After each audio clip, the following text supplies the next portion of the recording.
should put a hat on. Oh shoot! Hey, Hyde members. Sorry about that. Gotta bring it to the live. Did it again. Ah, come on, give me my link.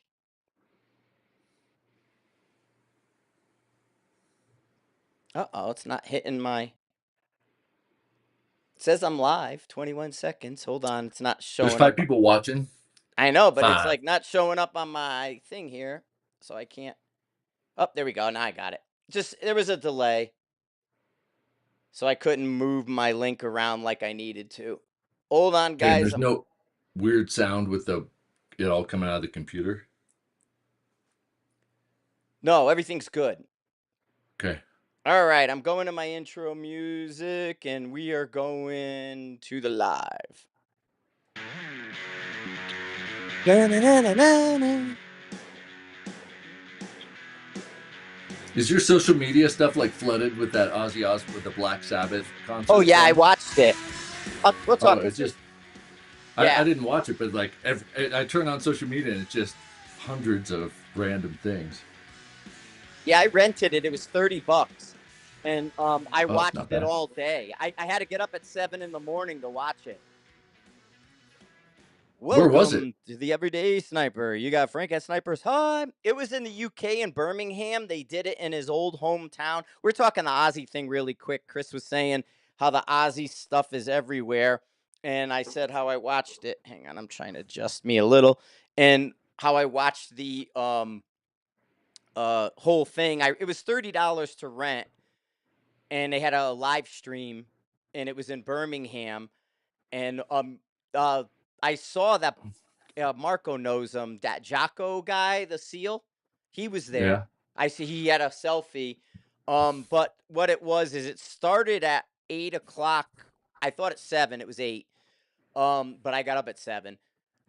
At 8 o'clock in the morning our time, and they just started playing all the bands all through, and then it only took them like maybe 15 minutes to switch out the band. What was neat, the stage has a center area and they made a wall down the middle. And on one side is one setup for the bands, and on the other side is another setup for the bands. They just turned it. And then the Hmm. new band would come in and do their songs and stuff. And so throughout the entire day, they did, covers and different bands. And then they had super groups where one guy, another guy from different places, and they did songs. Most bands did like 2 or 3 of their own songs and then a Black Sabbath or Ozzy song, and then at the end of the night, I'm gonna make a post to Facebook. yeah, and so it was really, really good. Well, the only band that I didn't like was Guns N' Roses. I thought Axl sucked and couldn't sing anything Ozzy, or like his own stuff was fine. It didn't sound awful, although it sounded awful. But him doing Ozzy or Black Sabbath, he can't, and it sounded terrible. Slayer owned it. Slayer just ruled the roost when they came on, and their set was the biggest, most popular, with everybody moving. Sabbath and Ozzy were very good. And then I liked Anthrax. I thought, like, I'm not a Pantera fan, but the guys in Pantera got killed, and they were playing, and a guy came into their club and shot 2 of them years ago. And so now the singer's alive. It was the brothers. The singer's alive, but everybody, the guitarist and the drummer, were killed. And so they brought they tour now with Ozzy's guitarist. Zach Wild plays for Pantera, on certain tour, and then they brought in Anthrax as Charlie. And I thought that was the only time I liked Anthrax, with them playing it. And I don't know why, but I thought Pantera, or not Anthrax. I like Anthrax. I grew up with Anthrax. I liked Pantera in that context. So I thought they were really good. But Zach Wild knows that stuff because he does Ozzy and so well. And he does Ozzy and Black Sabbath to the nth degree. There's even cover Black Label Society's albums, which are his albums, where he does all Black Sabbath stuff, and it's Mhm. really good. But like the funny thing is, you could tell the super groups didn't practice, Mhm. and so they like brought Ron Wood out, and now Nuno Betancourt and Tom Morello. I don't like Tom Morello at all. Um, but he Yeah, that's an ran. odd fit. Yeah, he did Audio Slave. He does a lot of stuff, but then um Morello did the show. He picked the people and a lot of the stuff, and in that context, Morello is fine. I don't like Morello playing. I think he plays as well as I did in high school, and to this day still plays to that level, and I can't play. And so that's the thing that I don't like Morello, but Nuno Betancourt from Extreme is another next level. He ran the super groups to the point where Ron Wood from the Rolling Stones was out there with Steve Tyler from Aerosmith. They're doing Train Kept a Rollin', which is a jam song. Goes on as long as you want it to. You could play Train Kept a Rolling till tomorrow, and it would sound perfectly fine as long as you have enough people to fill in the parts you want to do. So in a super group, Train Kept a Rollin' is awesome. So they're then trying to do leads for each other and trade off. And like they don't have their slide. Like Morello had to go get his slide, and then Ron Wood had his slide in his pocket. Well, then he decides, I want to play the slide, but the song was ending. It was a cluster, like, because everybody was playing at different times. But Nuno Betancourt was so good, saw what Ron Wood was doing, was able to signal to the drummer and the other people, keep it going, keep it going. Ron Wood's going to do something. And just watching Nuno Betancourt, he's just untouchable. He's so good. And yeah, Nuno was just next level to hold the super groups together, and he could play anything. And then who else was They there just that need the guy in the mixer to like turn the other guys down. yeah, That's it. well, and I'm sure there was, I mean, like I said, it was such a mess and a cluster. And like the funny thing is, even I really like the first super group when they did the with Jakey Lee, who played for Ozzy, when I went and I saw Jakey Lee. I saw Bark at the Moon and Jakey Lee and Ultimate Sin and all that. And Jakey Lee, he was kind of mid. So not mid guitar player, but midway. So Ozzy hires Randy Rhoads. Randy Rhoads gets killed on my birthday. They were joyriding in a Cessna and crashed on tour. So they were in their tour bus in front of a thing. They had a Cessna. He went to buzz the tour bus and they crashed.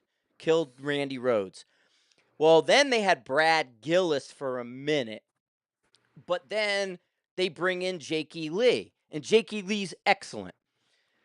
Wrote a bunch of songs, and Ozzy's wife burned them for the credits, for the music. So Jakey Lee's bitter as hell, and for years just hates him. Well, they brought him back and they let him play two songs that are his. But then they played, which was excellent as well, with Ghost, Bark at the Moon. And everybody and a guy who was actually at the concert that I follow was like, "Oh, Jakey Lee, Bark at the Moon." And I'm like, "No, Jakey Lee didn't play Bark at the Moon. They didn't let him come out and do it." And somebody went, "Yes, he did." I said, "No." And I pulled the video up.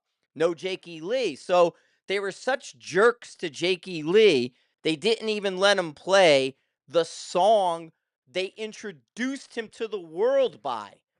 Like Bark at the Moon was his introduction to the audience, and he didn't get to play it. They made him play the next album, Ultimate Sin stuff, which Ultimate Sin is good.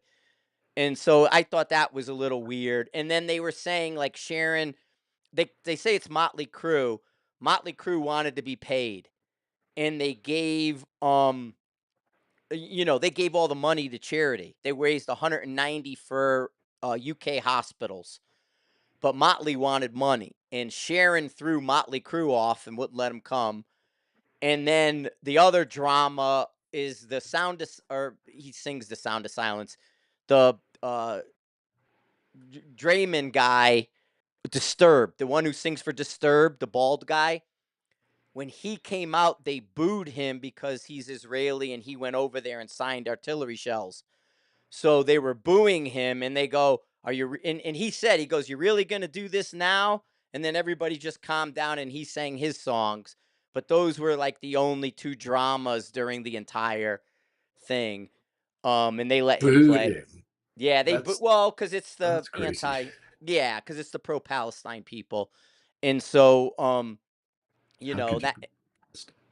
right, right, right. We're on a live, like, okay, well now everybody's gonna boo, like this it's gonna go Yeah, but yeah, yeah. fuck that. Well, and they Oh, were. there it just went down. And I didn't know, like, I had no idea, so I was actually watching it, and I had my iPad with me, and I was like, and I had no clue why they booed him. I wasn't aware that he had done that, and so I looked it up, and it took me a minute to find it, but then everybody was saying, "Why'd they boo him? Why'd they boo him?" And there was an Instagram picture of him signing artillery shells, and Because they they're said, ignorant yeah, fucks. they said this is why, and so Um, that was that. I've got your Facebook live thing up here, but I can't tell like where am I gonna see comments unless you because there's not even a comment. Oh shit, maybe if I hit this thing. Oh shit, I could see it. Oh my god, look at Yeah, that. The hello from Chicago, go yeah, yeah, Cubs. there you go. That's Bobby. You got Nate. I thought you could see it with your comment thing, so I'll say hi to I could everyone. no, I could see it.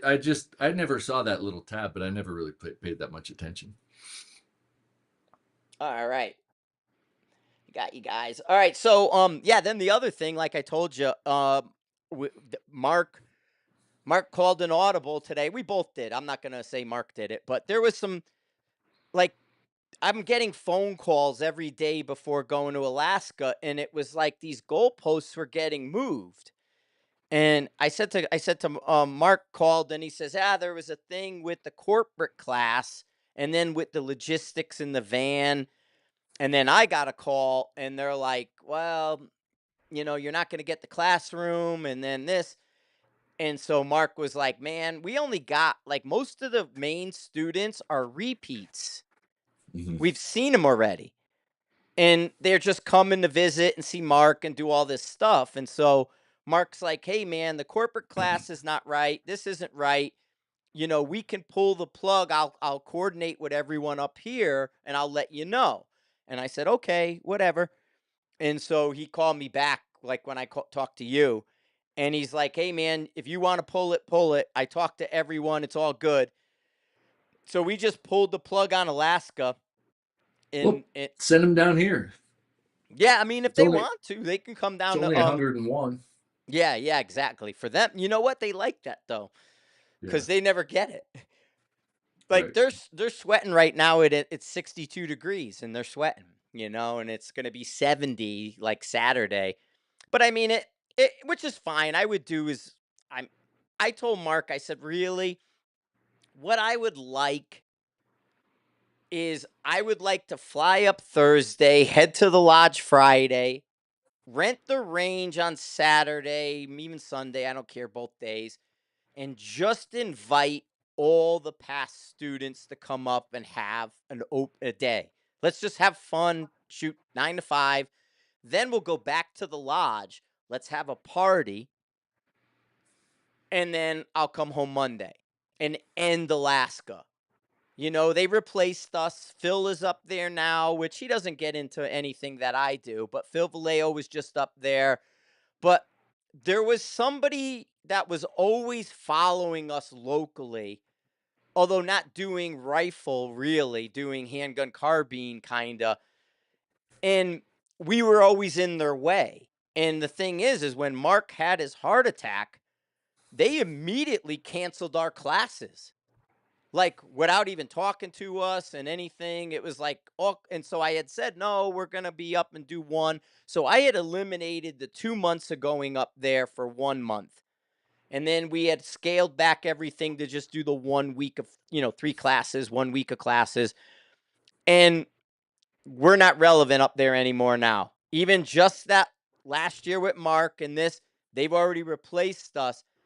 And so then it was like, I got a call and it was like, hey, you're not going to. And I'm like, what? I go, well, I've done that before, but am I going to have power? And they're like, yeah, we'll get. And then, so then Mark was like, hey, man, I can put all these people to the side and I'll call the lodge and see what deposits they have. If they have deposits from students that are legit, we'll go up. But they didn't have a lot. And so we just called it, man. He didn't want to deal with it. I was going to break even. You know what I mean? I wasn't going to make anything up there because we charge less money in Alaska. And Laura and I coming up, and I had actually messed the flight up the first time. And so the flights were a little bit more money. And they've been notching up to go to Alaska. They almost doubled. And they used to be like 3,500. Now it's $6,000 for both of us if we want to go up the, royalty wise. But it's just it was like, nah. I could, and I said to Mark, because he goes, hey, I can pull this plug. And I said, well, I can get more done for me here with you and I talked about yesterday than I can up there for 1 week and breaking even just to go up there and to do a class. Right. And so he was like, yeah, our logistics got messed up, our ride, our, like three dominoes fell wrong. And it was like, pull it. I don't care. I don't. He says, you don't need it. I don't need it. I said, well, I didn't know. He goes, if you don't need it, then I'm not sweating it. You know. So, like I said, there Okay. was. I'm going to interrupt you for a sec because I just saw the chat thing. But if people are watching this and there's a little chat bubble up in the top right for me, if you have questions, just go there and type questions and we'll hit them up. And that would be fun. And we'll do more question stuff later. But if there is that feature, just ask us anything. I mean, I'm Yeah, we pretty can much see like, it now. Chris has his yeah. up, so he can see his, but I can see the chat. The only one that's not coming in this time, I did have an X comment, and the other night the X stuff came through, and the X isn't coming through right now for some reason. But I had X comments. But yeah, we got people on, and so everything's good, and we're Marco. ready to roll. And God, I can't believe I talked like that for 15 minutes. That was pretty crazy. That's why I was like, all right, we're going. you We're know, like, I'm waiting for the comments to go down. I'm I like, all I right, have to. screw the. I started like a new healthy thing, like doing some stuff, and I've actually been feeling pretty good. So I'm in like I'm feeling energized, and I don't have that drain that I've had with some of the other stuff.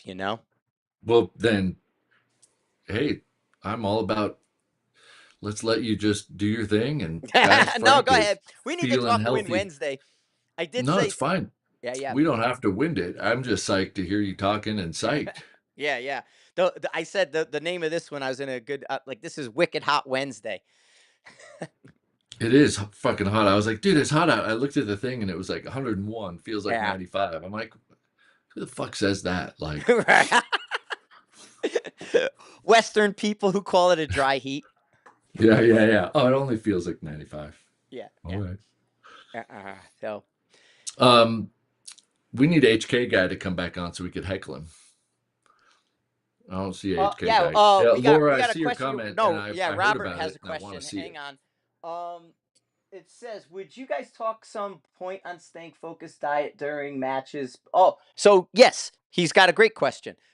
Robert's asking us about maintaining throughout a match, like your food, your focus, your energy, to keeping your mental capacity strong throughout 2 or 3 days of a competition. And I think that's great for segue for you to talk about how you see people fall off on the second day, how all these things, and just go for it. I'll sit Yeah, I back. mean, I think that the topic itself is fascinating because it applies to everything we do. Um, I think biologically speaking, you're out there for a long time. Imagine going to work and feeling as psyched as Frank is now from 8 to 5. At some point, your energy is going to dip. And a lot of times it's because, you're not doing much physically, and your brain metabolically, it needs fuel and oxygen. So, um, and then temperature and comfort and all that kind of all plays together to how we feel. And so optimizing that's kind of like, what all the vitamin companies want to try to sell us garbage about. But I think that when it comes to maintaining focus for a shooting competition, you've got these bursts of 2 minutes where you have to be focused. And then you don't have to be focused for the next 30 minutes if you're not shooting. And so if you try to stay elevated the whole time, that's going to be a much more complicated scenario than if you kind of ramp up for 5 minutes, 2 minutes before, 2 minutes during the stage, and a minute after, and then kind of lull and kind of go through those swings. That's going to take practice. But for your body to work right, you have to be hydrated. You have to have blood sugar that is relatively stable. And people have issues like diabetes and so on, but assuming that most of us are pretty normal, and I'm not even going to humor like the gluten thing, but assuming that you're a normal person and you're hydrating, you need to be eating the stuff that you normally eat, or it's a competition. Eat what you want as long as you have enough blood sugar to keep you able to focus, and your brain's going to work on sugar and oxygen. So if you're just sitting around, moving around not excessively is going to move the fluids through your body, right? I'm not talking about getting your heart rate up that's high, but it takes movement to pump the lymphatic fluids through your body. So if you don't move, your lymph doesn't really return that to your heart.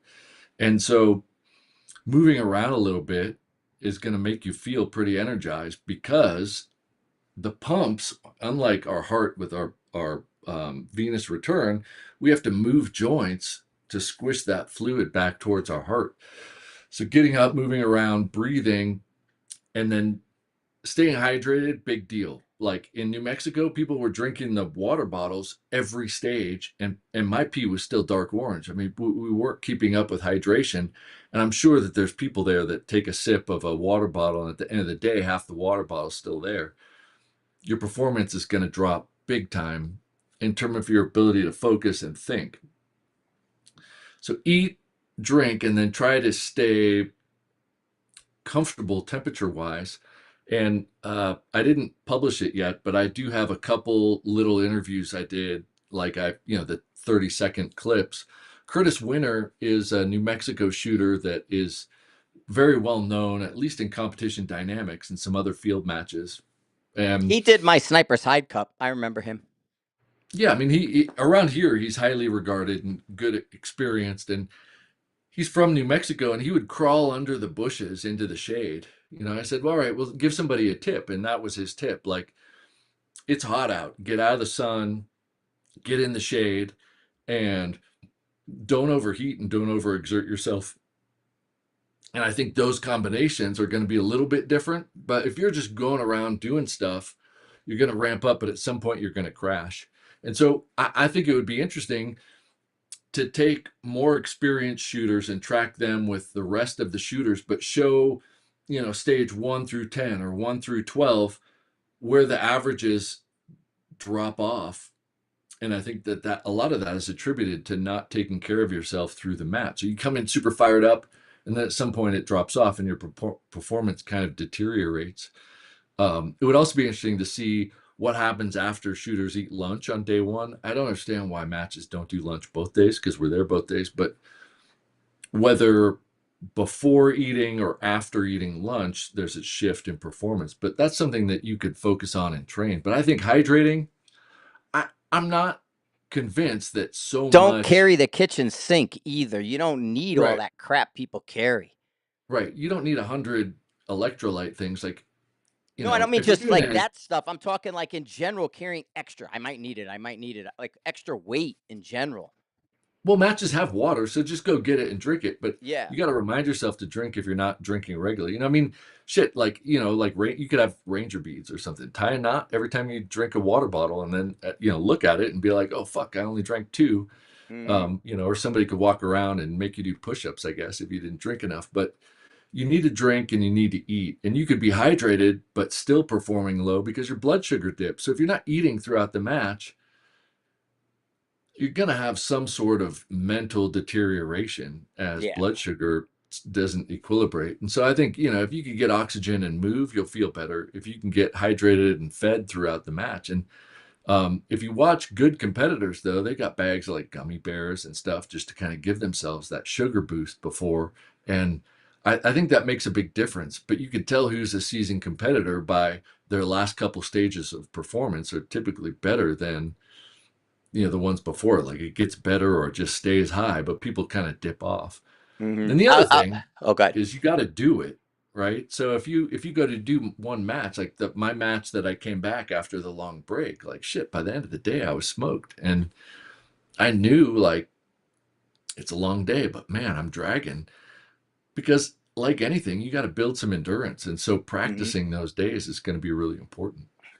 Can you see Leroy's question, Chris, in the chat from Leroy Jenkins, the six one I five typed? Creedmoor bullet weights, Yeah, we'll BC get to that versus in a minute, but I'm velocity. going to talk. All right, so I'm going to go back in the day for you guys when we used to shoot the competitions at Rifles Only and talk about our endurance and what we used to do. I invented this thing. So we were all like, hey, first night, where are we going? We're going to the strip club. And this is how we used to do this. And this is no lie. We used to say, hey, George and everybody, we're all get together. And Jacob Bynum's parents are very religious, practicing Catholics. And so you didn't want to be rude and crazy in front of him. And there always was people all around. So we said, hey, we're going to the office. And the office was the strip club in Corpus Christi. And I used to bring students and things. I brought Ranger units. I spent $5,000 with First Ranger. It was a disaster. It turned ugly. But anyway, I would grease the guy at the strip club, give him money before we came in and said, "Hey, the shooters are here. We're gonna have fun. Take care of us." And I'd give him $100 every time we walked in. But anyway, we would call it the office. The best match I shot at Rifles Only, we got back from the strip club at 5 in the morning. We started shooting at 8. All of us were still hyper drunk.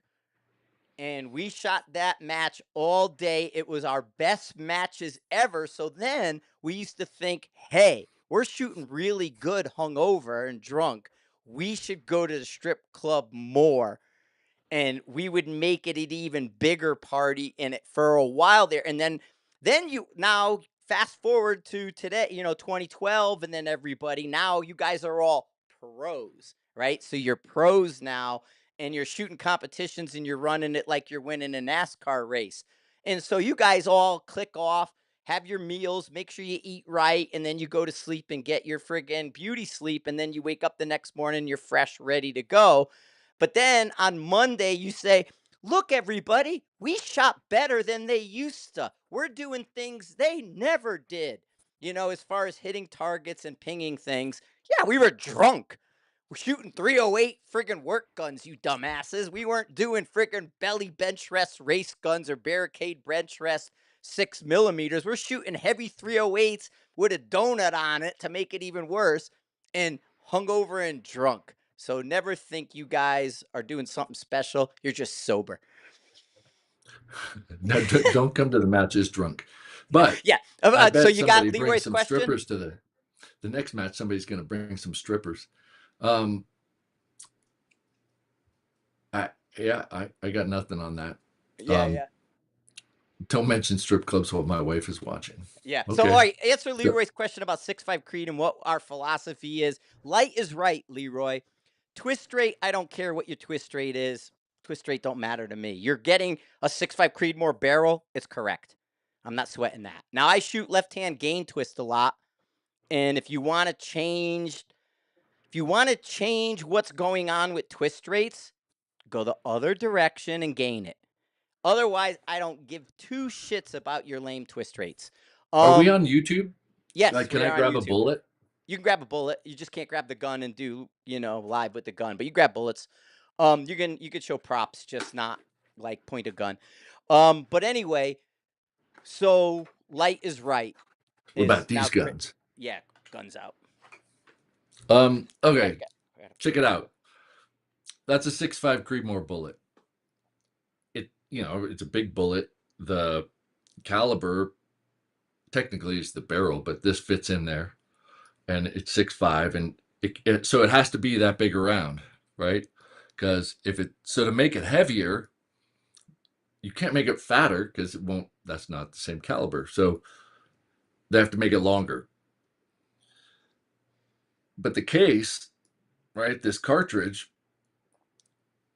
it has a maximum capacity, and a bigger bullet is you could stick it out really far, but there's only so much powder that you can get in here.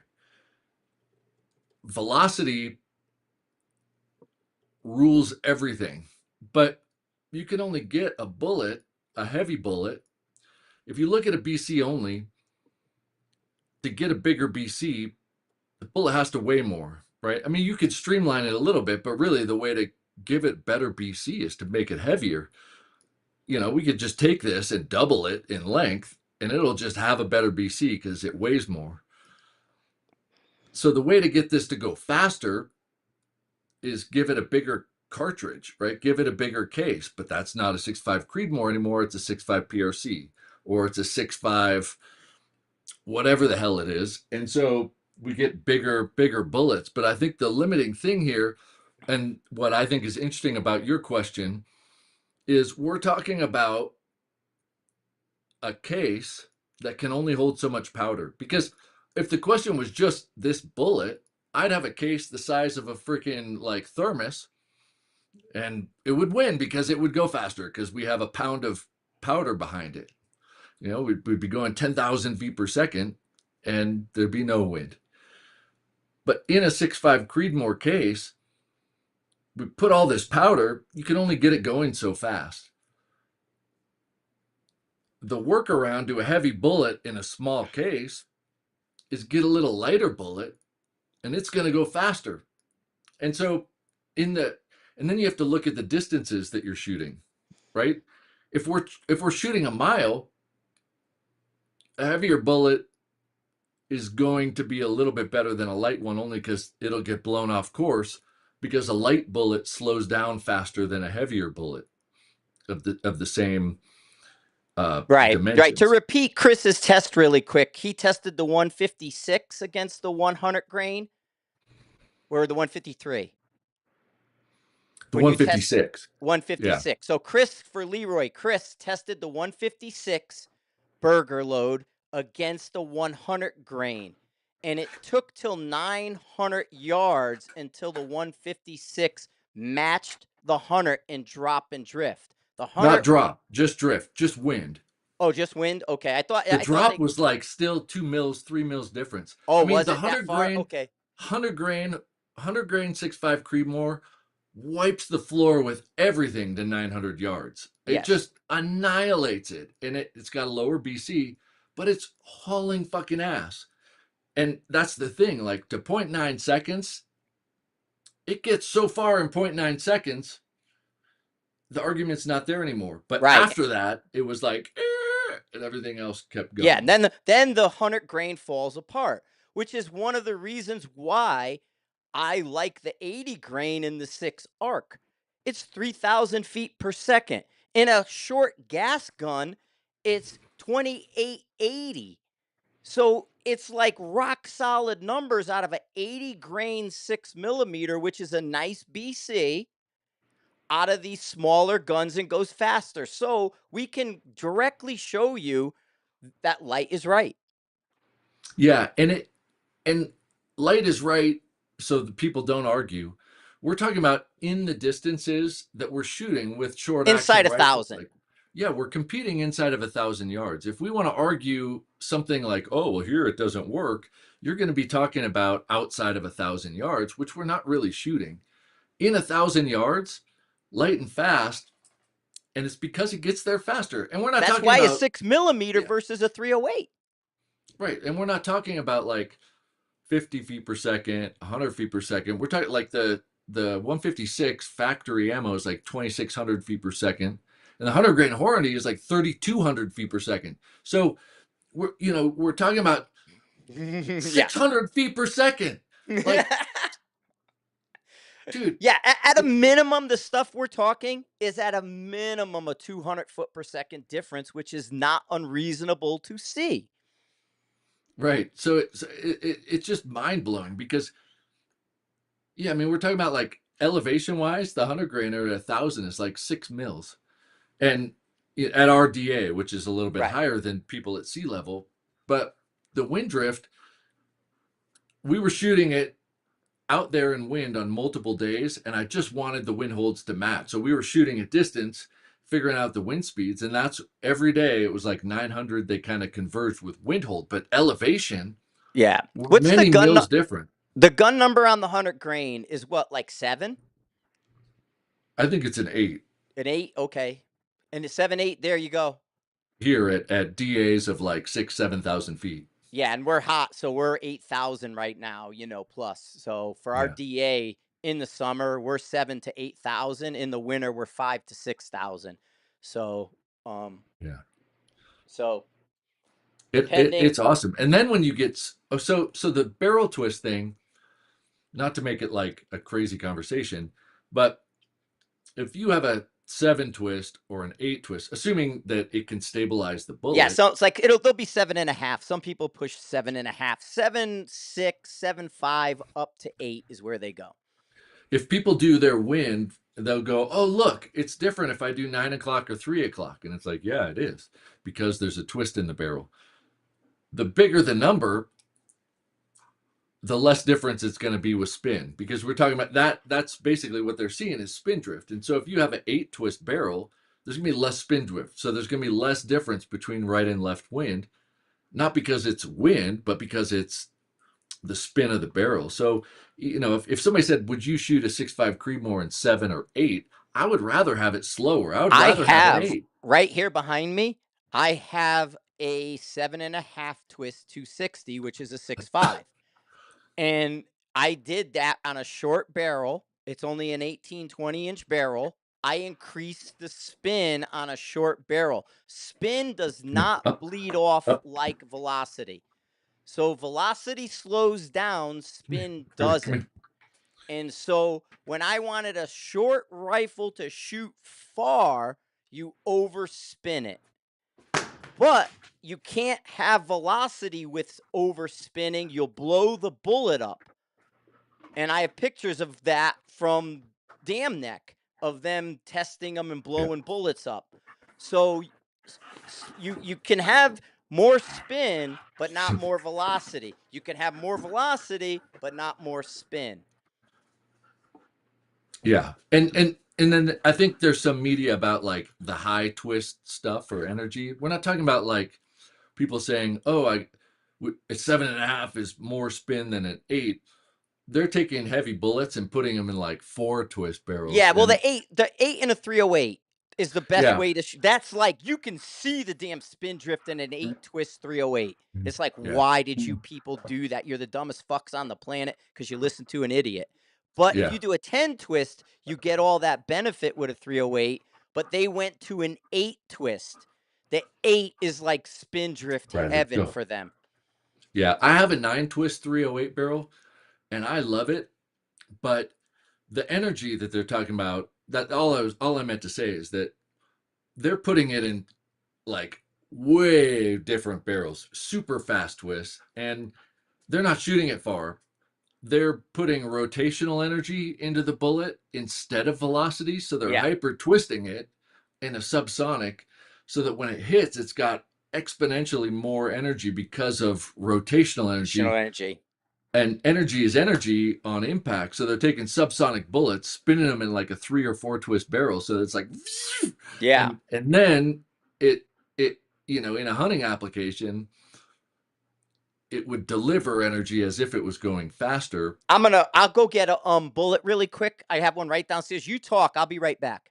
Yeah, but you couldn't really shoot. I mean, you could, but it would be pretty fucked up to shoot a 3 or 4 twist 308 or 300 blackout to 800 or 900 yards because you'd be shooting this way, but you'd be like aiming this way, and it would you could probably watch it spin in or something like that. It would be cool to put like tracer rounds so you could watch it but those high twist things, they're for very short distances, and it's basically to just make the physics of energy delivery still there for a slow bullet by putting it into twist. I'm sorry, Riley, my dog is she. It's so hot out that we haven't exercised enough, and so she's like literally right Out of here, her like. mind. So here, I Hi, got this hi, this 338. I shot out of a 5. It was a gain twist. Frank. Hey, Riley. She heard me. Yeah. Riley. She shot or I shot this in a gain twist barrel. It was a 13. I still have it. It's downstairs. It's a 13-5 twist. Riley, we'll That's do how that long it later. is. Ugh. It's like Riley, you're embarrassing me in front of my friends. super long. Yeah, but Dude, this that's a is the huge bear. That's, it's freaking crazy long. And that's the thing. So talking to Frank Green at Bartlett, everybody wants to do bullet go, weight for twist. Your bullet weight to your twist. go, It's length. go, Length to your twist. Bullet, like Chris says, bullet length to your twist, go, not go. bullet weight to your twist. And Yeah. So, here's a but I err on 6.5 slower solid. twists because go, Yes. Riley, go.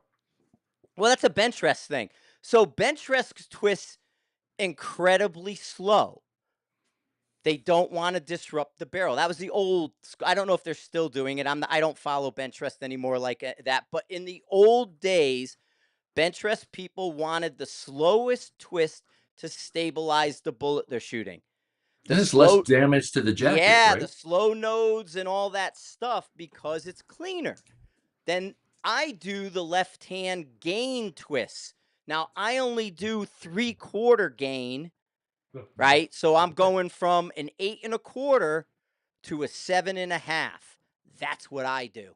So I start with my bullet at 8 1/4.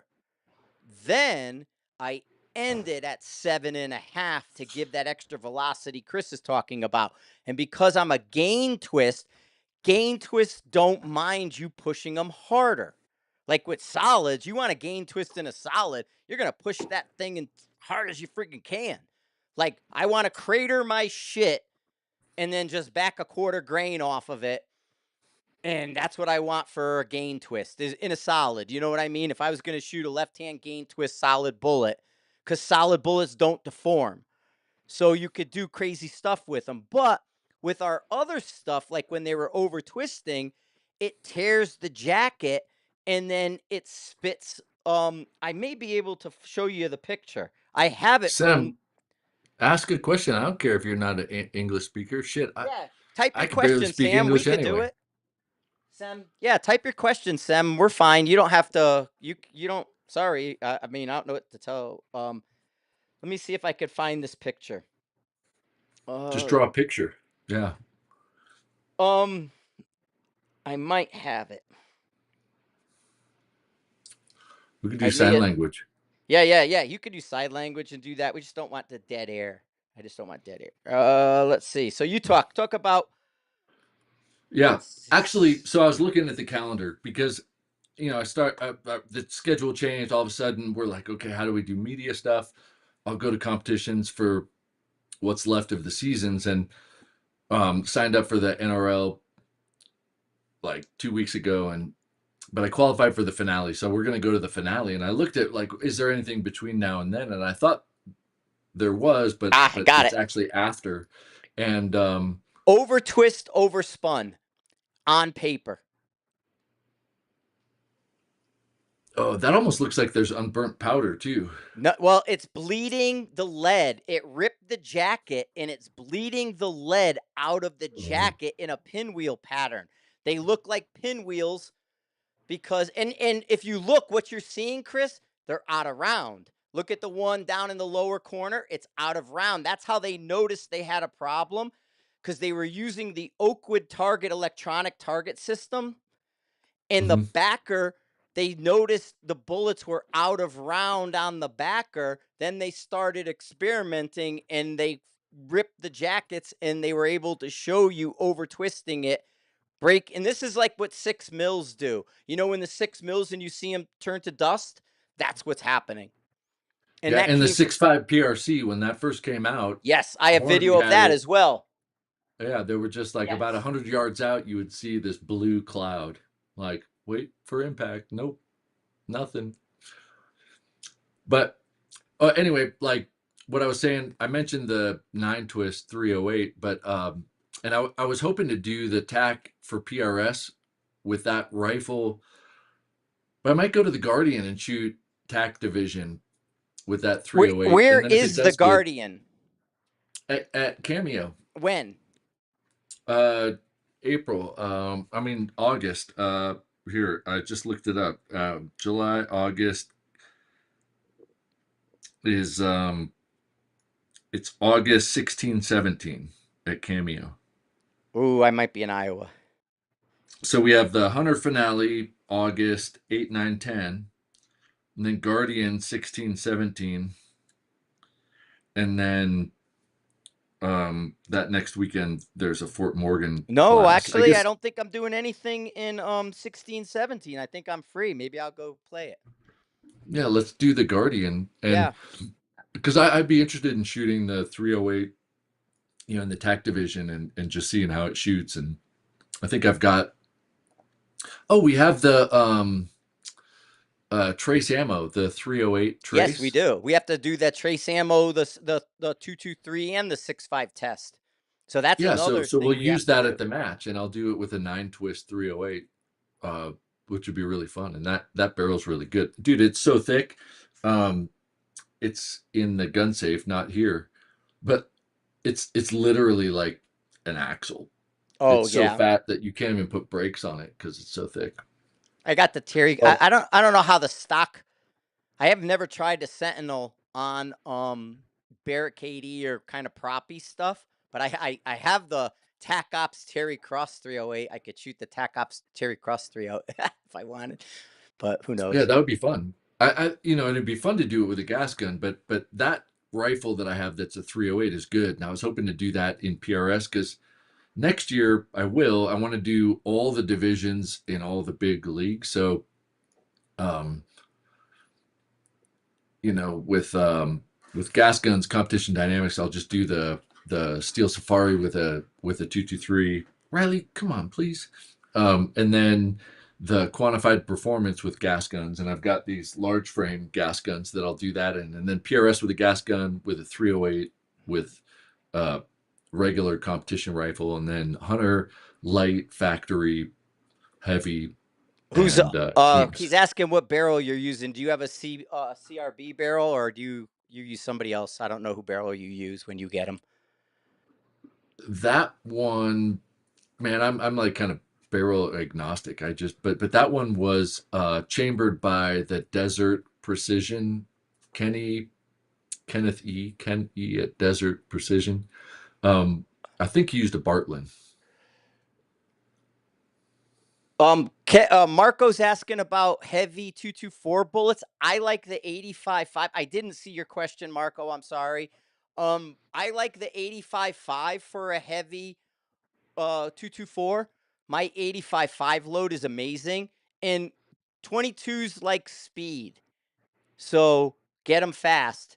And my 85.5 load is a 3,025 feet per second, and it has an SD of 5, and I'm using an 85.5 burger behind 27 grains of CFE.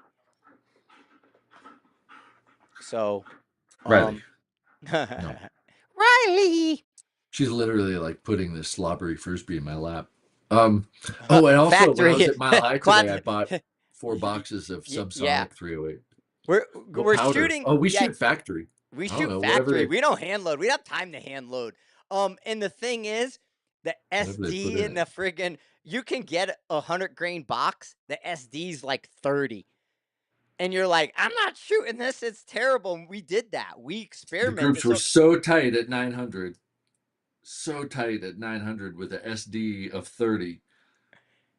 It yeah, plays out when it slows down, but it gets there so damn fast. And that's what we're talking about. Like people hear like, oh, it's got to have a good everything. And it's like, yeah, it does after a certain point. To 0.9 seconds, we linked it. It was directly related to group size at 100. If it had a small group at 100, it would be small to 0.9 seconds. Different speed, 0.9 seconds going to be different, but because it's going so fast, I mean, we were talking about 4-inch groups at 900 yards Yeah, with yeah. the SD of 30. It's It, crazy. And the thing yeah. is we're trying to find how to maximize factory ammo and where they fall apart, what the and that's what I'm doing with the 6 arc, right? Because it's there's gotta be a path that's not $10,000 to get in the door. And if somebody says I want to shoot matches, and then the next guy says you got to get a 6 millimeter, and then the next guy says it's got to be a dasher, that's a $10,000 cost of entry day one. Immediately, you better have 10 grand in your pocket ready to go if you decide you want a dasher. So that's why we were playing with all these others. Okay, what does Sem say? Purchase He some. he said he listed out a bunch of parts and asked if it's a good sniper rifle for a 300 Win Mag. The all right, here's I'm just Oh gonna say yeah, this. yeah. You don't even need 29 inches, Sem. Your barrels. I mean, if you're gonna compete with it, 29-inch on the barrel is really big. In 24, because the burn, it burns already.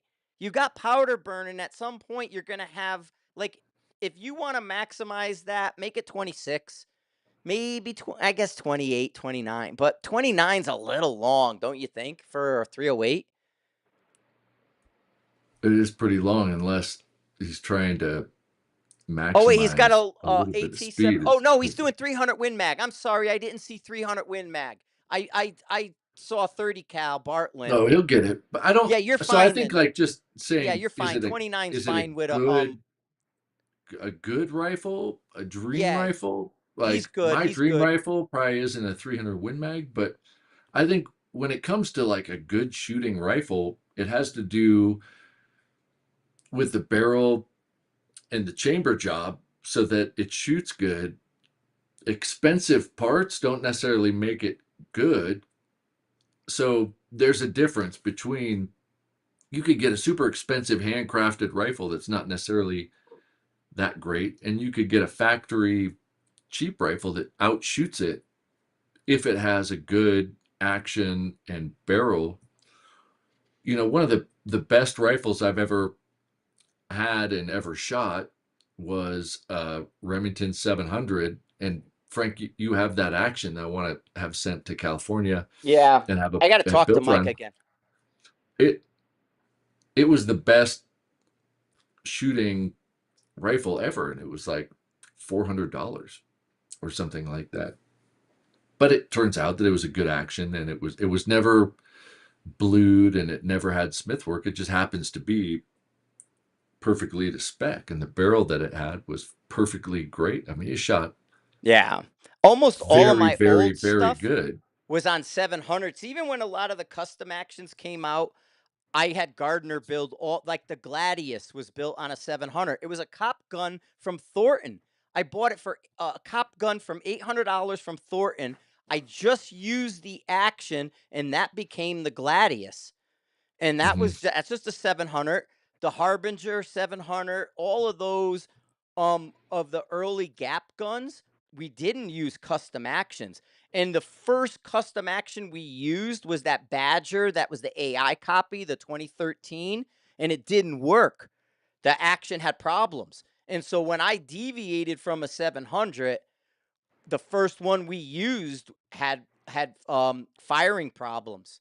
So, Right. And so, and then the other thing is that if somebody says sniper rifle, I think most people think they're talking about shooting things that are far away. I think most people that work as a sniper, especially like SWAT guys, it's closer, that yeah. they're shooting very close. Mhm. But if you chop the barrel on a 300 Win Mag, you're going to lose velocity, and so you're limited in distance that you'll But yeah, but be. I would have went with that. For me, if that was my rifle, I would do 25. 26 is fine. I don't have a problem with 26. I just have these odd number things in my head. But I wouldn't go 29. I would either be 26, 25. Like I would do stupid stuff all the time, like the Harbinger. The Harbinger was the first custom rifle that had the Badger AICS floor plate, the M5.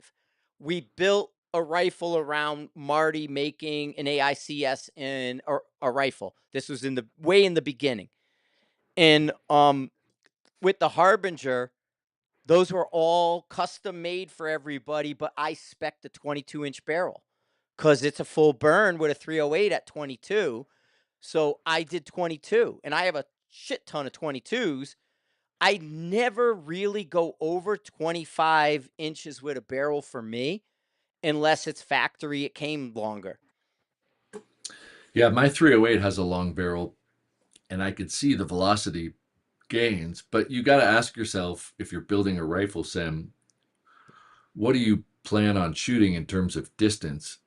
If really what you're looking at is getting a heavy bullet to deliver energy, and you're going to be shooting closer distances, a short barrel could be fine. There, if you guys Google, um, I don't remember exactly where it was posted, but maybe 6 or 7 years ago, tons of people were curious about barrel length and performance. And so they were shooting and then chopping an inch off, shooting, chopping an inch off. And they basically just went out there and hacksawed off the barrel an inch after they shot a group. And I think it was the guys in Oklahoma A that bunch did of it. people have done it. It's been done 10 times. MDT And did it. what they showed is that you lost velocity to a point and then it didn't. But the shorter the barrel got, the tighter the groups got because it wasn't wiggling the Yeah, it's barrel. stiff. Well, that's the Houston They warehouse. cut Have it you down ever? to like 10 inches Yeah. and it was still kicking ass, and it was shooting tiny groups and the velocity was decent. So they were like, fuck it. Even though it's not burning all the powder, they're getting decent velocities, and they made these ultra short barrels. But if you're talking about shooting past 1,000 yards, you have to have velocity. Yes, yeah. But like the So, Houston warehouse, have you ever read that article? oh yeah, were those the F class and bench rest guys shoot Yes, with shot in no the wind? building. Yeah. And they said the ultimate results for a 308 was 21 and 3/4. Their testing in that warehouse said to them shooting a 308 rifle where you want to match velocity to the stiffness of the barrel and get the best results down range was 21 and 3/4 inches. And then I'm not being a jerk. Like I'm a little, I'm kind of a punk anyway. But like I see people posting like all these 25, 26, 20. You're talking about 2 inches of steel. Like that hardly weighs anything. I mean, if you could pick it up and tell the difference between 2 inches of I barrel length in can. terms of like your arms, like, Even Quantum is saying he could feel it after the yeah, end of he the says he day. feels it. Like, man, maybe At the if that's dude, hard, I you could feel it. You know what it is? It's exercise. momentum. Yeah. It's momentum. You're swinging the rifle and then you have to stop it. Oh, for sure. And that's where the rear heavy Yes. carbines Yes. are And that's good for. why that's why you'll start to feel it in fatigue is when you're moving it in a wide area and you're moving. Now, if you're just doing 3 steps and then doing a barricade or doing a tank trap, you're not going to feel it. But if you have to run like we used to from stage, you're going to go up to your first shooting position, shoot, then you're going to run to another one 25 yards away. That stuff, that momentum in those But I'm going to swings pick up a start. box really quick, right? Yeah, yeah. It's just a box, but it's actually it's just a lid because the box was too heavy. So if I have a box and it's empty and you can't really see, but if I hold it out like this, it feels like there's some leverage on my hand. And so moving it is a big deal.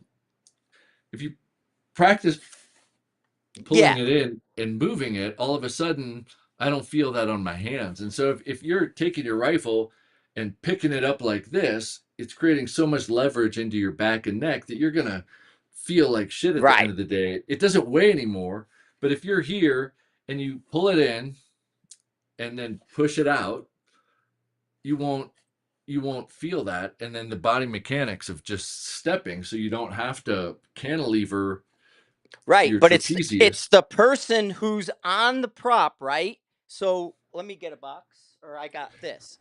But I think You're that's interesting. I'm going to you're put, right. You're on the barricade, right? And you're yeah, here, and now I know I'm gonna go over there. My body moves before I pull the rifle. I would have to, yes, you if I pulled it if in you and pick it ran, up to move it, right. But what it is what they nobody does it though. but if you On do certain this, Yes, on certain props, like if you look at the guys who shoot either K&M or Altus with the ports in and out of the connexes, they absolutely slide the rifle in the port, slide the rifle out, move it to the next port, slide it in, slide it out because the ports are small.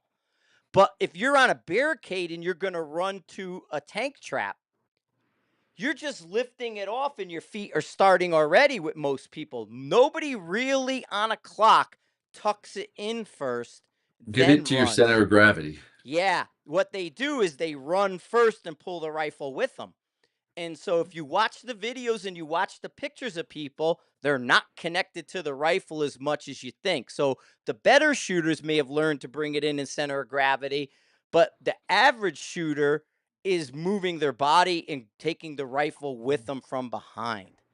And And to if tie it back to the beginning, if you don't optimize your mechanics, you're going to fatigue by the end of the day. And so your performance at a match is going to be fatigued and you're going to be worn out because you've been leveraging these weights in front of you. If you take a weight and move it back and forth like this, you're going to be sore as fuck. But if you step in and move it and then step back, that's no work at all Yeah, that's to move probably it. the best tip and trick, like beyond the food and the water. That's probably the best tip and trick you can give is to bring the rifle into your gravity center there, your body gravity well, and then move from there and don't move your body and bring the rifle behind you with it or bring your rifle to you with it.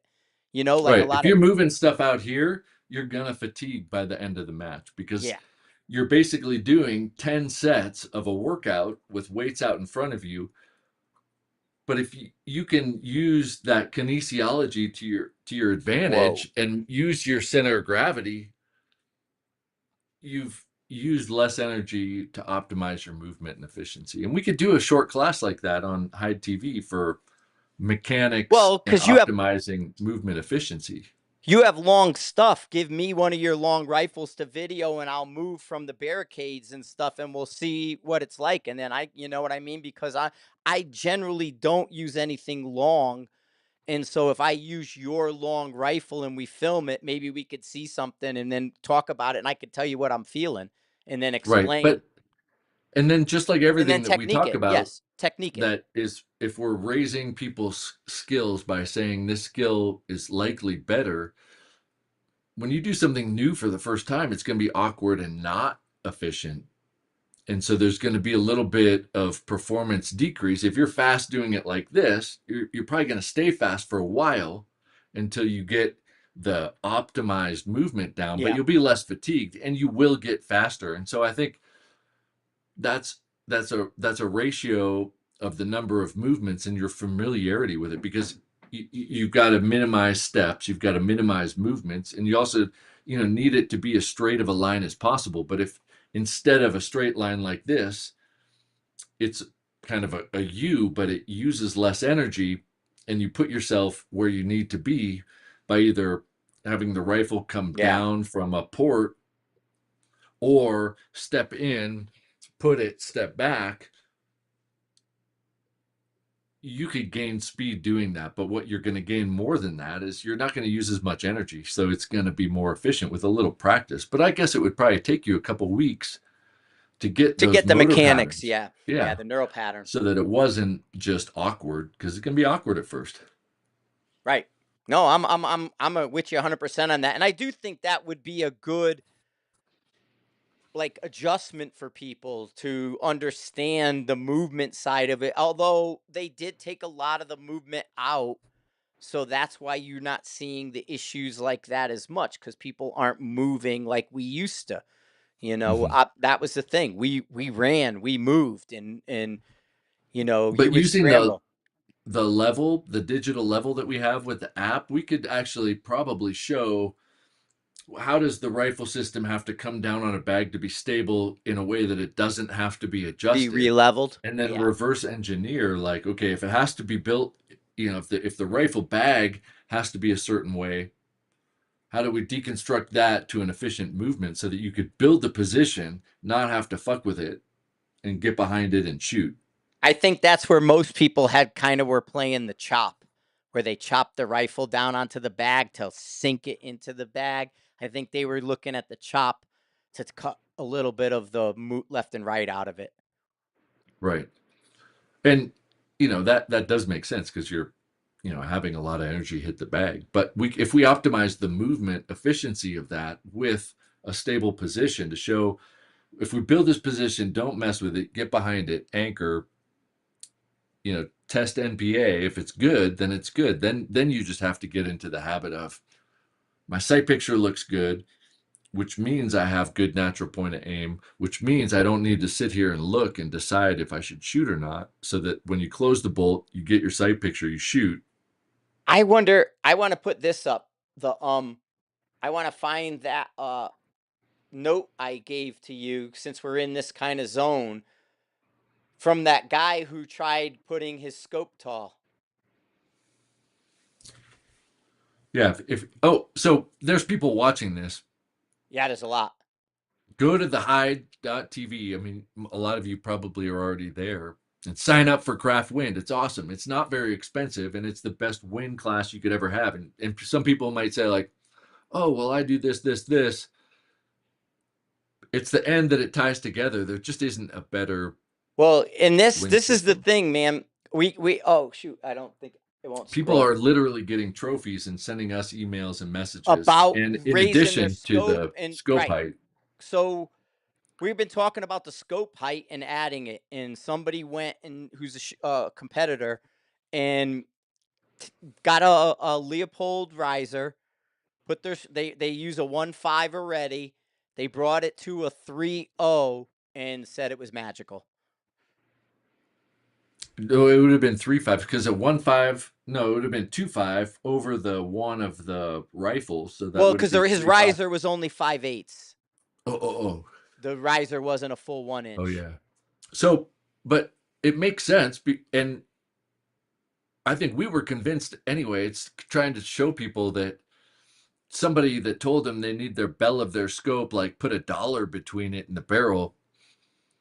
You don't understand when you get behind a rifle with adequate riser height, how comfortable it is and how well you can see with your eyes straight forward versus looking up like this. And you Yeah, don't have like to get this. behind the rifle and then tip down.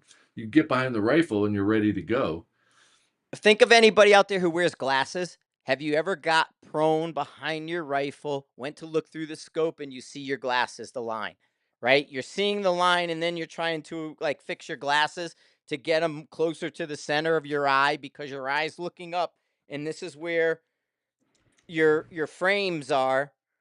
Why we would tell people if you're going to shoot prone with glasses, you want the biggest frames you can get, the biggest lenses you can get because you're like this. The Rangers, right? The Ranger shooting glasses. They're giant. And that's because we tilt our head down when we're prone.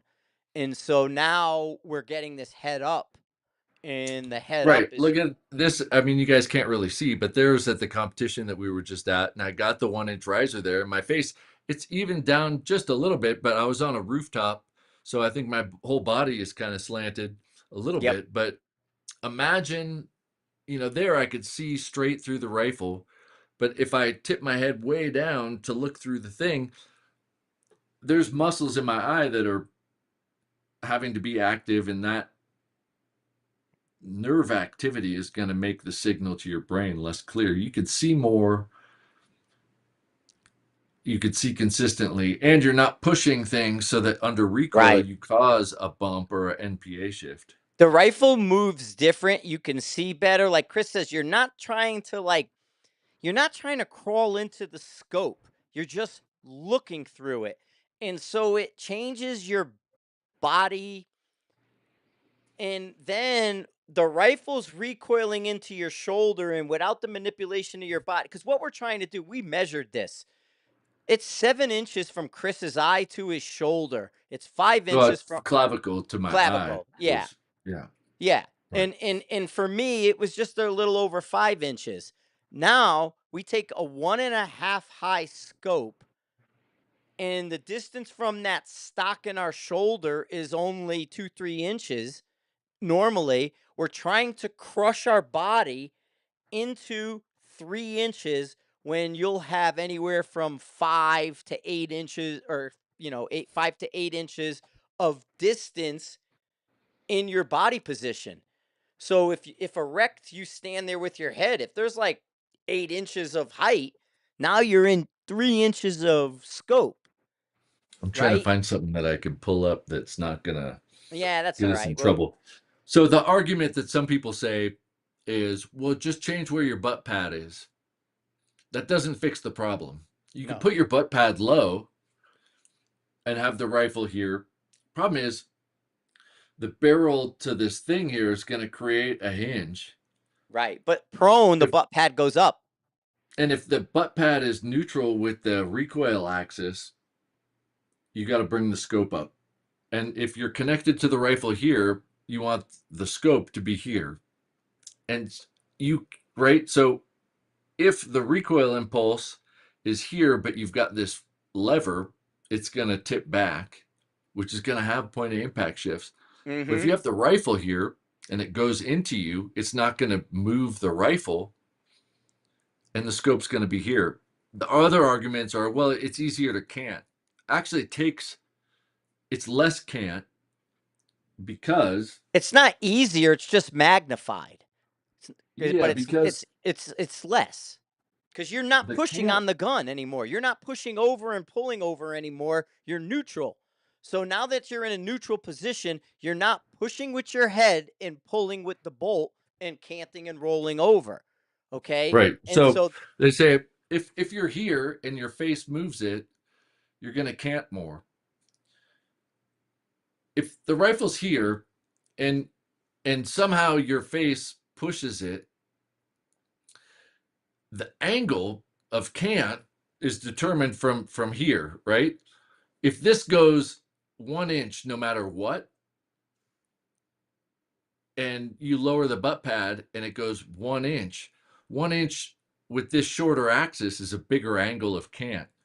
The higher you get, if your face always pushes it a certain amount off, the angle is going to decrease the farther it is from that point. So if it's super long and it moves 1 inch at the end, it's a fraction of cant compared to a short axis that moves an inch, which is a much huger angle of cant.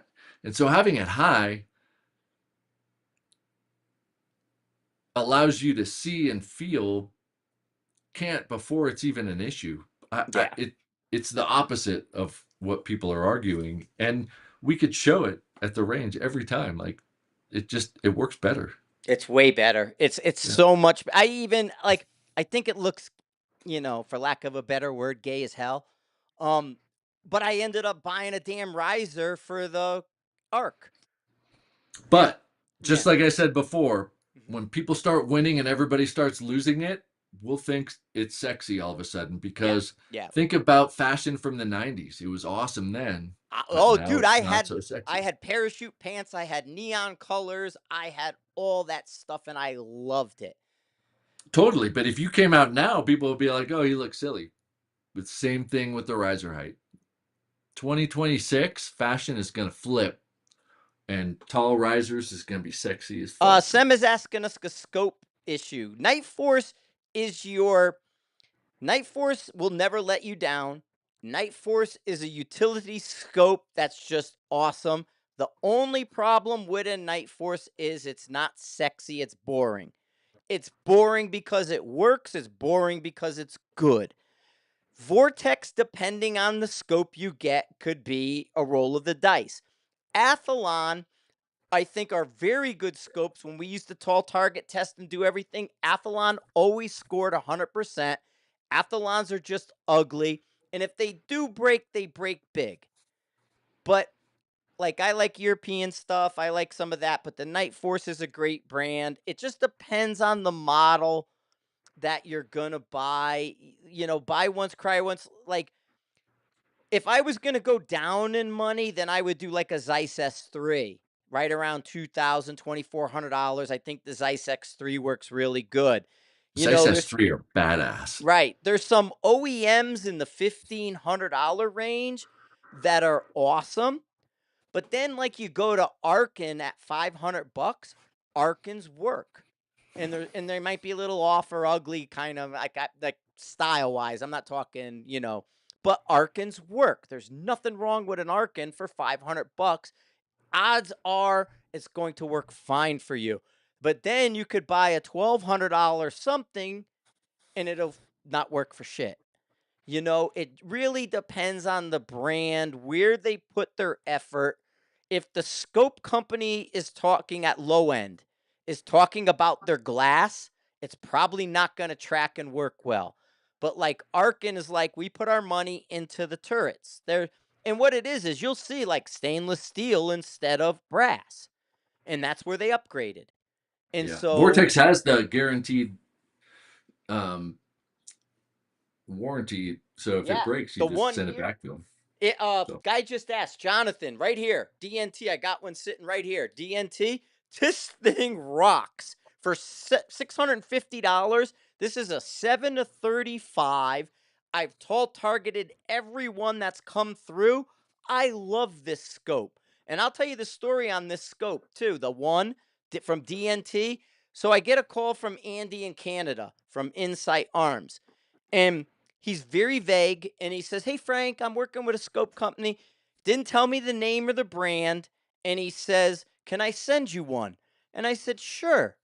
And so he sends me this scope. One of these comes in the mail, and I had never heard of it. I don't know who DNT is or anything like that. And I didn't know go to the website, and I looked at it, and I didn't have info. And I text Andy, and I said, "Andy, what's retail on this scope?" I'm thinking $1,800. It's an OEM, right? He tells me $650. I went, "What? Are you out of your mind? This is an $1,800 scope all day."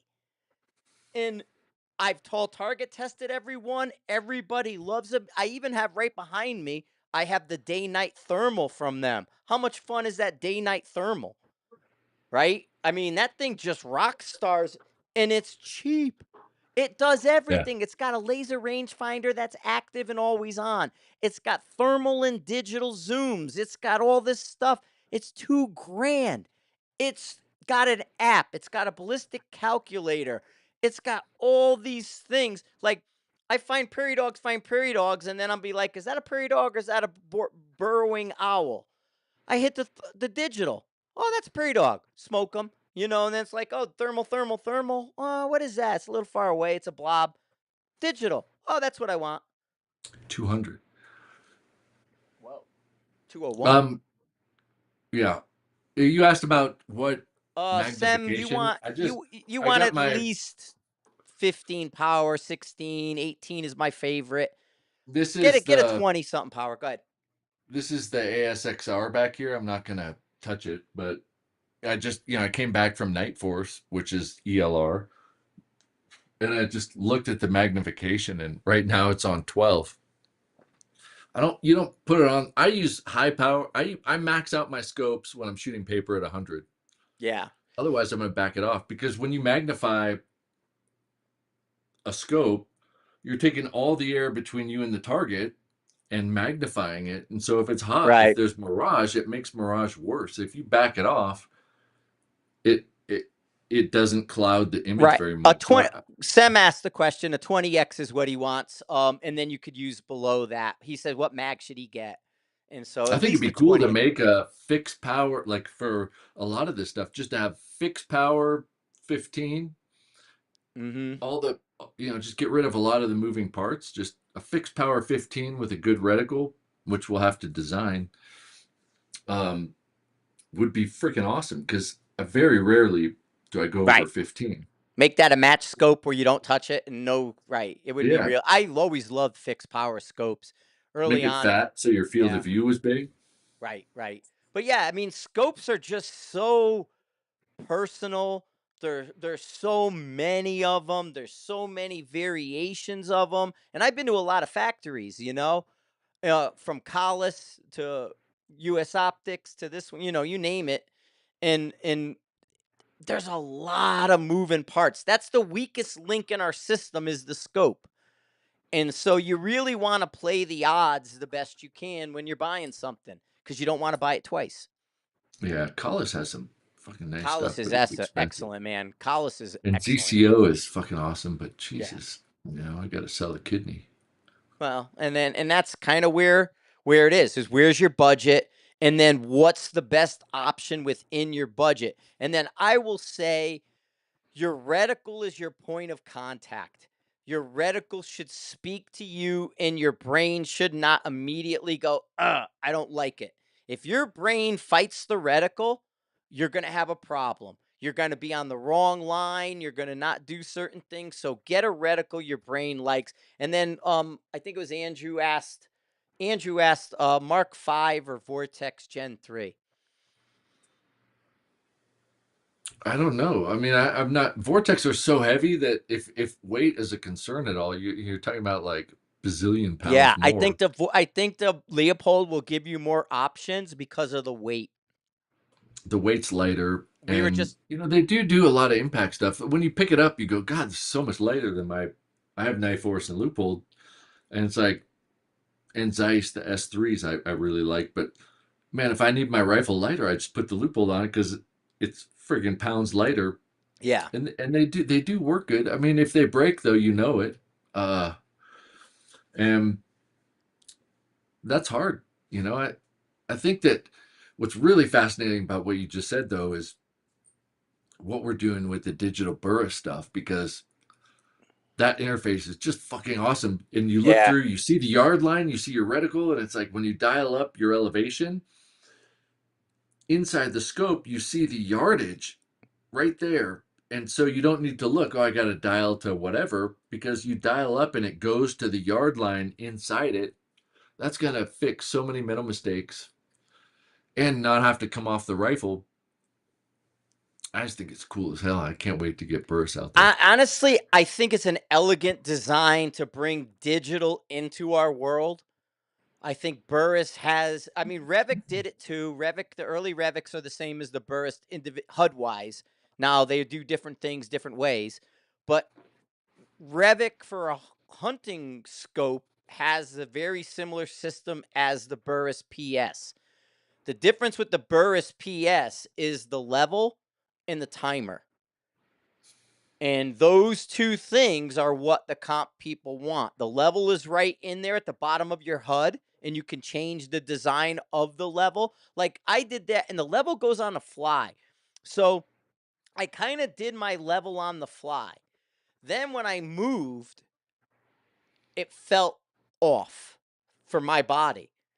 I put it where I wanted it and hit the button and re-leveled it to me. And then it was right, but that's the beauty with the Burris. The Yeah. electronic levels versus an analog level, I think, are 10 times better. Analog levels are off, they have to be managed, and the wrappers can be wrong. I have Oh, photographic yeah. Like I got a evidence. pile here and they're all different. Yes. And so an electronic level either self sets or allows you to go in, excuse me, I'm a burp, and set it. And so electronic level in my mind as well, it's I don't want to look for a vial that's 3 feet in front of me or 1.5. You know, that's why Laura Right. thinks I'm well endowed because I lie about length. Um, so like that far there, I don't want to look for that vial. My eyes are getting worse and worse. I'd rather look at the color, right? As long as I pop Yeah. up and all I got to do is go, yeah, it's right. Or I could put it down further. Yep, it's right. And I can put it somewhere that's technically not right and make it right. I could put it sideways on the front of my handguard and level it to that position, and it'd always be right in front of me, way down the end of my handguard if I want. Like, remember when I Mhm. had it down on your I put a one really far Yeah, down down. at the end. It's still there. I saw it. It's on Yeah, the. on August is Yeah. 22 or something. I did it. Yep. If I'm gonna use a level like that, I want it as far away from me as possible. Like David Tubb, we used to put his on the muzzle brake, and his Yeah. hung off off the barrel on the muzzle brake. I can't see that far unless I can change it or do something. Unless it was a color. Now they don't make a round to go around the barrel level that I can mount yet. But if I was able to put that level on my barrel electronic with a red or green light and then tune it up to where I want electronically in the app, now I'll talk of levels all day, you know? Yeah. Because now I'm not hunting for, I'm not going to it because it's Right. driving. If you're looking, Anything. go Go ahead. ahead. I'm No, talking I a was just lot. saying. I'm hyped. Anything that takes your attention off the reticle, it needs to be minimized. And Right. so you want to be on your reticle so that you could shoot, not be looking at stuff everywhere. And yeah, I mean that focus makes sense. And um, yeah, Yeah. I Well, I think mean, that's and like I said, David Tubb, who pioneered a lot of the reticle stuff, his reticle work was set forward. And then if you read his instructions, he tells you set the reticle to the natural alignment of your body. You don't want to be chasing and fighting the level. You set it to your natural drop. And that's what I kind of did with the electronic one, the Shooter's Global. I set it on the bench and it looked like it was all good. And when I moved to where I was shooting it, it felt off. And then I just tweaked it a little tiny bit. And now I'm super happy where it is. And it never moves now, right. you know? But the So, real answer for everything is to sign up for Craft Wind on High yes. TV. So, well, and here's the thing, I'll talk high TV really quick because I'm all talking a lot and hyped up. But Be right back. High TV has the upgrades going on. There is chat and comment and stuff in the videos now. So if you go to the high TV right here, and the videos and all that have comments and chats. If you go to the courses are getting updated, and you could do the courses. You got Jake Vibert courses, you got Chris Way courses, you got my course, this course. So there's stuff we're building on high TV now as we speak, and it's all being put into play. You can watch Chris's craft win lesson, and it's a robust lesson, and it's super easy. Go through, follow your progress, and you just do it all through high TV, man. And it's so easy. He's got like 30 something people signed up in there. And now it's a nice little gig, you know. Now you start putting the lessons up, you get a couple dozen people in it, and it's a fun time. So yeah. Yeah, and we'll be putting up a few classes soon. I know I've been saying that, but I have them ready. We just need some videos and pictures. But I mean, if you 200 people signed up for the craft win today, you'd literally like solve 6 months of my personal problem. So that would be amazing. You'd fix my life. But I'm gonna make a mechanics one because I do think about the kinesiology and the efficiency. I think that'd be really fun to do. Then we have a 22 class coming in, and we have NRL Hunter, the playbooks on there, which is cool. But I'll break it down into a class and then a team dynamics for team matches because there's some ways to really optimize that. And what we showed in the test that we did with some people that came out for a team training clinic is that we saved over a minute for all the teams in their stage prep with our little tips and tricks. So if you to save a minute is a lot, in a 4 minute stage. And a lot of it was how they worked with each other, and there are some tricks to do that. So if saving a minute is something that you're interested in it as a team, I guess a Yeah. team is 6 minutes, but a minute's a lot. I mean, Um, I don't know how to word it yet. It's a process, and it is the process. It's your process, really. But I have a I need to figure out how to explain people you build competitors. You know what I mean? That you're the guy to build a competitor. If you want I it mean, like, almost everybody that has coached went from mid pack to trophies. Everybody. I mean, literally everybody that coached. But we'll put classes out that'll do the same thing if they put in the no, work. who can say that? Right. Right? Unless they have one person. 100%. Yeah. Right. Right. Yeah. Right. I have Right. one guy, but yeah, everybody that's coached has got trophies. So I mean, I'm proud of that. But it would be awesome if our classes picked up, and then we could do packages like. But some of the short ones are short classes, so they'll be like $20. Well, It'll be a specific skill set, and you can pick and choose which ones you feel like you want. I think the advantage of doing something bigger is that most people say they need something that they don't need, and they think that what they don't need, which is probably what they need. And that's where we come in and say, actually, like you need to revisit this. And they're like, no, no, no, I need this. Like, well, that's not costing you as many points as this other stuff. yeah. Um, Well, and there's a like in-person classes are shrinking across the board. Every single person I talk to, we're all dealing with a few people less. Not a lot, might be 4, but when, if your class is 8 people and 4 don't come, that's a huge chunk.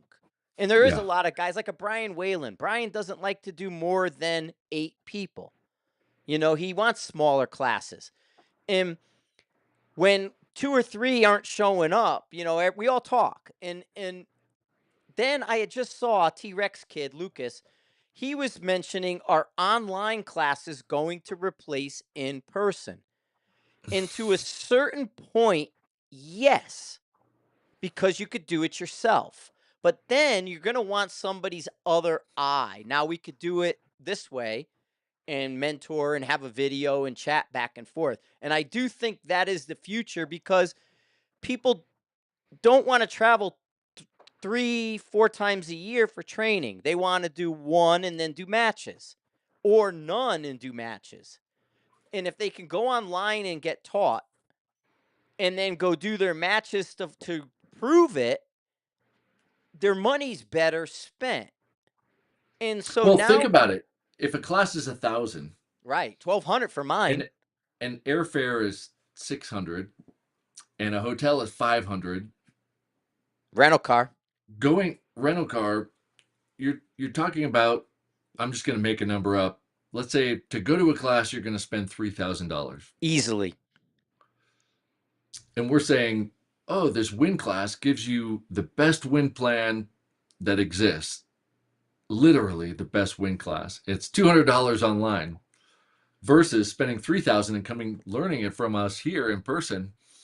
Why wouldn't you sign up for that? And you have it forever, so you could revisit it. It Right. doesn't. That doesn't make sense because I don't want to spend 3,000 if I could spend 200 and do it. Yeah. But people So, aren't used to that yet. right. And it's new. And like I did online, the first online training lesson I posted with Jacob and I was still at Rifles Only. Computers are coming up, everything's happening. My first paid online lesson class was in 2009. Then Yeah. I did the DVD and the videos, right? And so it's moving and changing.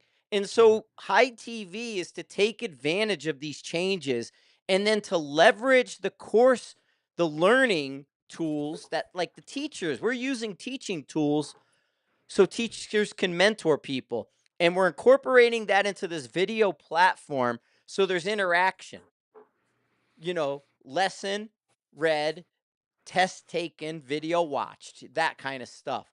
Well, the next phase in which we can do in this platform is for you to show us videos or you to talk to us or you to say, hey, what about this? What am I doing here? Because it is going to become remote for a lot of that we're doing. Ranges are closing down, things are happening in the world. They don't want us to have a gun in our hand every day like we do.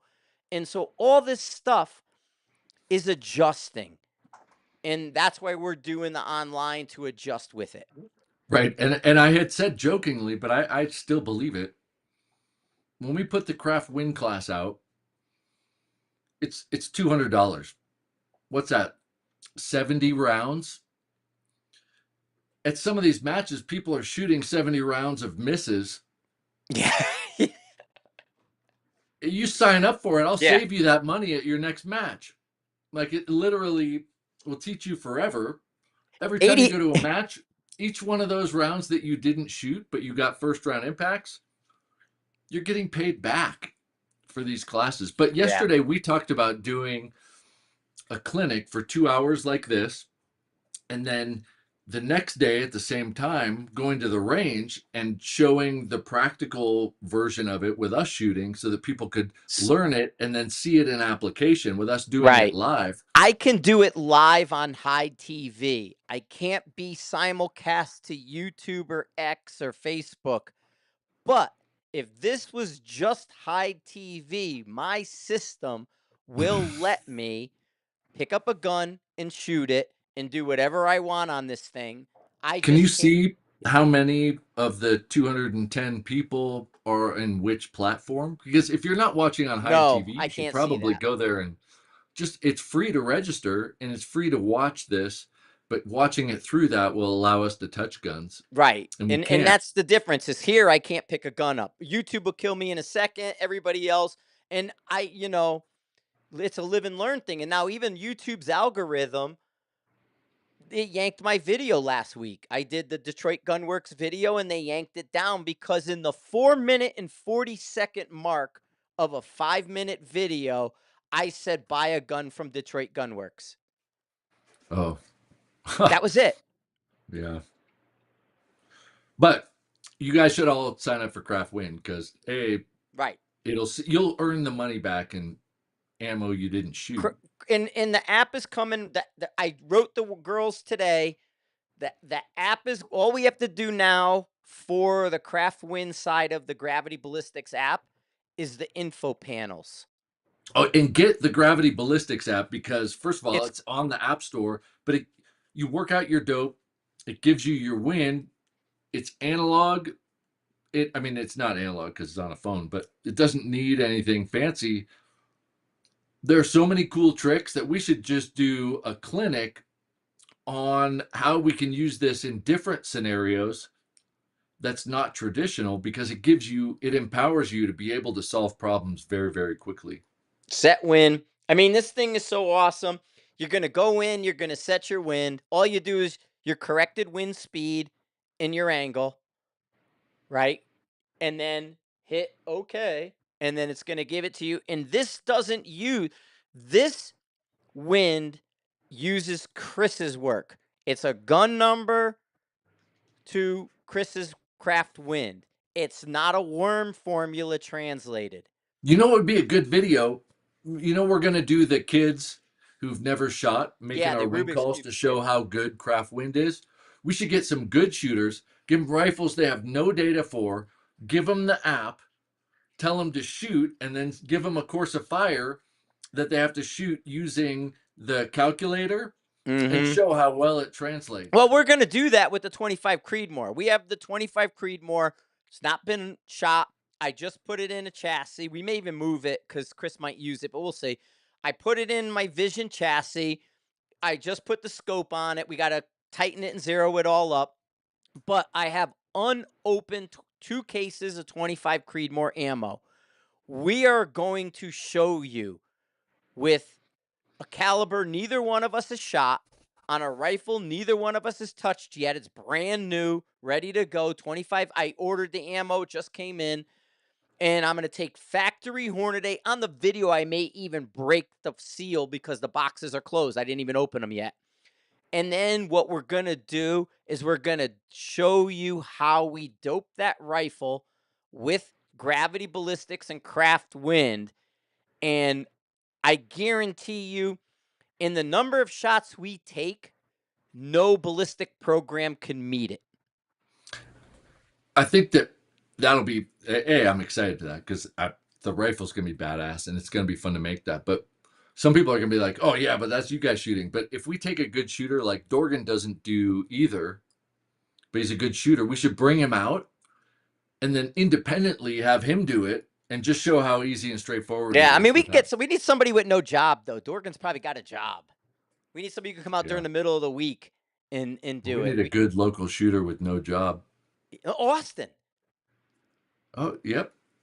Are you kidding me? He's a farmer. That dude works 24 hours a day. I know, but he could just come. We can get Austin I'm Angus sure to. he'd come. I Oh, mean, and absolutely. they're his Austin loves to plates. come. We would totally. Yeah. But Well, we let's could do do it it with on a him weekend anyway too because for he's just Austin. badass. But If you see, guys I are think looking for steel targets, go to AA Targets because AA he makes targets the are the best great, targets. and he makes the wind target. He makes the wind chimes. If you ever saw my video on the wind chimes, Austin makes my wind chimes, and he makes our donuts, where you have the 1 MOA hole, and then the area around it, and then behind it, a foot Riley. is the plate, and so you go through the hole to hit the plate behind, and they do the 1 MOA. We love the donuts. And our double hangers and stuff. Riley's literally gonna like. She's like so mad at me. She's like chewing on shit. So I think it's been almost 2 hours. Yeah, Um, it has. we I gotta take her out or she's gonna Yeah, like yeah. You chew go her ahead. right now. I'll end Um, it up for you guys. I can wrap this up. We're good. We've but been.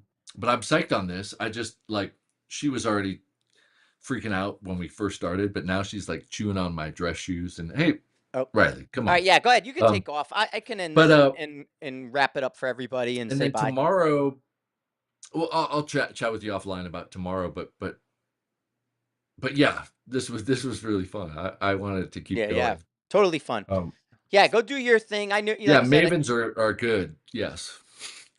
I want to answer all these. We got to have more fucking Q&As like this because it's yeah, yeah. badass. Well, now because everybody's getting used to us, we're being consistent. We're on every Wednesday. You could Yeah, find us. 211 people right now, and we've Yeah, been yeah. losing and then gaining and losing and gaining. So it's awesome. But remember, Yeah, it's you got always this time on Wednesdays. So just come right. back And and tell like I your said, friends. check the high TV.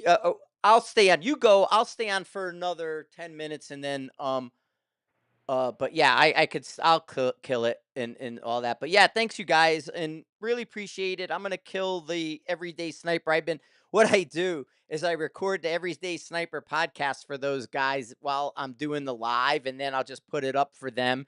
But really, you could watch all of these and go back and watch them on the high TV. But I do put these on the Podbean as well. If you're listening in your car or you want to do something, the Podbean works as well. But thanks for listening. Thanks for sharing. Thanks for being part of the Everyday Sniper on the podcast side. But as well, thanks for the lives. Appreciate all that. I'm going to kill that. All right, I killed that one. So and then I'll just take care of the rest of you guys. But no, like I said, we got projects, and now that I'm home, we're going to put videos up for you guys. We're going to get the content up, and like I said, really fantastic to see everybody and talk to everybody. We like the interaction. We like answering your questions rather than us repeating ourselves or saying something you're not interested in. Although the Ozzy stuff was fun, I can't believe I went 16 minutes talking about the Ozzy concert that I watched online. See, but that's the thing. It was $30 for me to stream the Ozzy concert for 7 hours, 8 hours, whatever it was. And we're going to do the same thing with webinars, and we're going to be able to bring you guys out to the range with us. I got the Starlink. Starlink works great. The signal will be fantastic. And then what we'll do is we'll Q&A with you guys at the range with this. But first, we're going to do a webinar lesson where we'll get in front of the whiteboards, we'll be in front of the chalkboards, we'll give you all the math. Then the next day, like I'll do Friday night, we'll do this live with lessons. Then on Saturday, what we'll do is we'll go to the range and Saturday morning live, and then we can do the same level of interaction and you can ask us questions and we could shoot it. You could say, hey, what if the wind was over there and this? But the beauty with like Chris and us in the wind is our fans. We go from 140-degree wind fan, and the targets all go to 1,000 yards. So we do due south, 15, 15, 15, all the way to 140. So we can change the angles. We can show you the differences. I can, go in put uh something on a spotter and link it into this so you could see the target get hit through a spotting scope. So that's the plan, is to simulcast this with a webinar to show you Chris's wind. But again, thanks everybody for listening, sharing. Thanks for being a part of this. Like I said, every Wednesday we're live, most part, and then I do some random lives during the week. These videos are all up on High TV, so you can watch them forever. And thank you, my YouTube people. Thank you, my X people, my Facebook people. Appreciate you all. It's fun, man. We like this. So cheers, and we'll talk to you soon.